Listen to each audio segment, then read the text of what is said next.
এবার তাদেরকে ঠিক করতে হবে সিবিআই তার প্রেস্টিজটাকে রিডিম করবে কি না, কারণ তাদের রেকর্ড ভালো নয়। যেমন মমতার নির্দেশে সিআইডি আর পুলিশ আর বিধাননগর পুলিশ আর কলকাতা পুলিশ চলে, ওই রকম মোদির নির্দেশে সিবিআই চলে।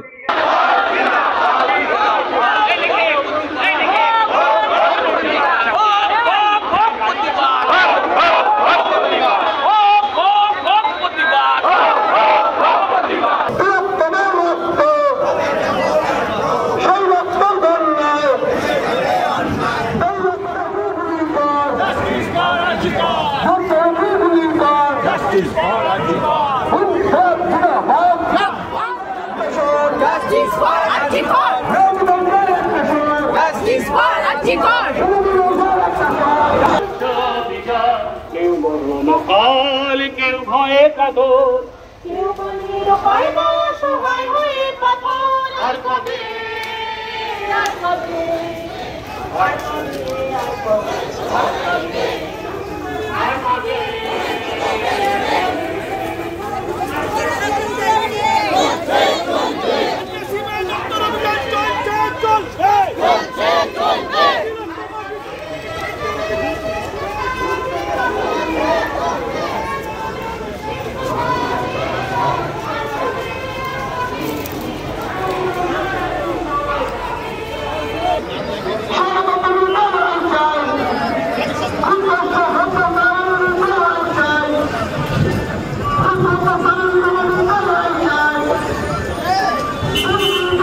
দেয়ার প্রেস্টিজ।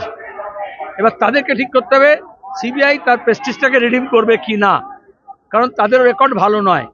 এই জন্য আমরা কখনো সিবিআই তদন্ত চাই না। পরিবার চাইলে আমরা বলেছি কোনো অসুবিধা নেই, হাইকোর্ট দিয়েছে, এই জন্য সুপ্রিম কোর্টের আগে যখন টেনেছে নিজের কাছে সেটা আমরা পছন্দ করিনি।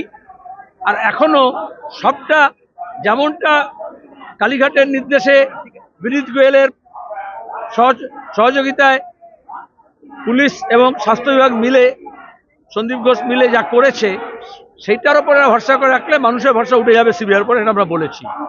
ওরা বলেছেন যা ইনফরমেশন আমরা কালেক্ট করব, আরও সাপ্লিমেন্টারি আমরা সেই অভিযোগগুলোকে ঠিক করে দেখে নিয়ে প্রমাণ সংগ্রহ করে আমরা জমা দেব।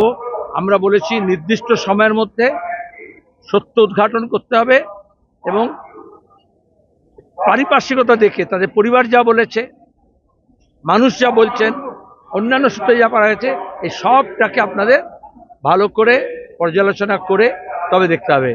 তবে বললাম আমরা চার্জশিট দিয়েছি, আমরা বললাম আমরা চার্জশিট আমাদের ব্যাটারি অফ লয়ার্স এবং যেহেতু এটা মেডিকো লিগাল কেস, ডাক্তার তারা মিলে এবং এমনকি প্রাক্তন অফিসার্স, ইনভেস্টিগেটিং অফিসার্স তারা মিলে অ্যানালিসিস করেছে এবং ওই চার্জশিটে কী কী গর্ত আছে, কী কী ফাঁক ফোকর আছে সেটা আমরা জানি। কিন্তু আমরা ওটা আপনাদের বলছি না, আপনারা ঠিক করতে হবে, নাহলে আমরা পরে মিডিয়ার কাছে চার্জশিটও দিয়ে দেবো। তাহলে কথা বললাম কেন, যে আশ্বস্ত বলতাম দিতে হবে, লড়াই চালু। আমরা এটুকু বুঝেছি যে এত সহজে বিচার পাওয়া যাবে না, বিচার পাওয়ার জন্য আরো জোরদার লড়াই করতে হবে আর আওয়াজটাকে আরো বেশি উচ্চে তুলতে হবে। আমি তো সংসদে ছিলাম, প্রিভেনশন অফ করাপশন অ্যাক্ট এটা লাগু করার দায়িত্ব হচ্ছে সিবিআই এর। তাহলে আজকে আমেরিকা থেকে জানতে পারছি আদানি চুরি করেছে, ব্রাইব দিয়েছে, ঘুষ করেছে, তার নামে ওয়ারেন্ট হলো। আমাদের এখানকার দেশের মিডিয়া, দেশের সেবি, দেশের কোর্ট, দেশের সিবিআই, দেশের সরকার, দেশের পুলিশ কোন রাজ্যের কেন বলতে পারলো না? কেন বললো না আদানি চোর হ্যাঁ, ঘুষ দিয়েছে? আমাদের বিদ্যুতের বিল বাড়বে আর বিদ্যুতের ব্যাপারে ঘুষ দিতে চাইছে কেন্দ্র এবং রাজ্য সরকারের অফিসারদেরকে। তাহলে এটা আমাদের দুর্ভাগ্য।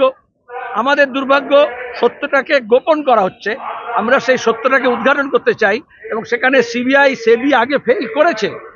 এখানে যেমন মমতার নির্দেশে সিআইডি আর পুলিশ আর বিধাননগর পুলিশ আর কলকাতা পুলিশ চলে, ওই রকম মোদির নির্দেশে সিবিআই চলে। আর এখানেই আমাদের ভয়, কারণ এর আগে গরু পাচার, কয়লা পাচার, শিক্ষক নিয়োগ কাণ্ডের দুর্নীতিতে এখানে অনেকবার এসছে, ভাইপো থেকে আরম্ভ করে বাকি তৃণমূলের নেতা মন্ত্রীরা এসছে। কিন্তু আমরা কি দেখেছি? একে একে ছাড়া পাচ্ছে, বাইরে যাচ্ছে, বিদেশ যাচ্ছে, আর দেশের টাকা বাইরে পাচার হচ্ছে। এই জন্য সিবিআইকে আমরা বলেছি যে আমরা পাল্টা চার্জশিট দেবো, সিবিআইকে দেবো, যেরকম রাজ্য সরকার পুলিশকে দেবো, রাজ্য সরকারকে দেবো মানুষের তরফ থেকে। কারণ তদন্ত প্রক্রিয়া ঠিকমতো হচ্ছে না, ঠিকমতো করতে হবে, এটাই আমাদের দাবি।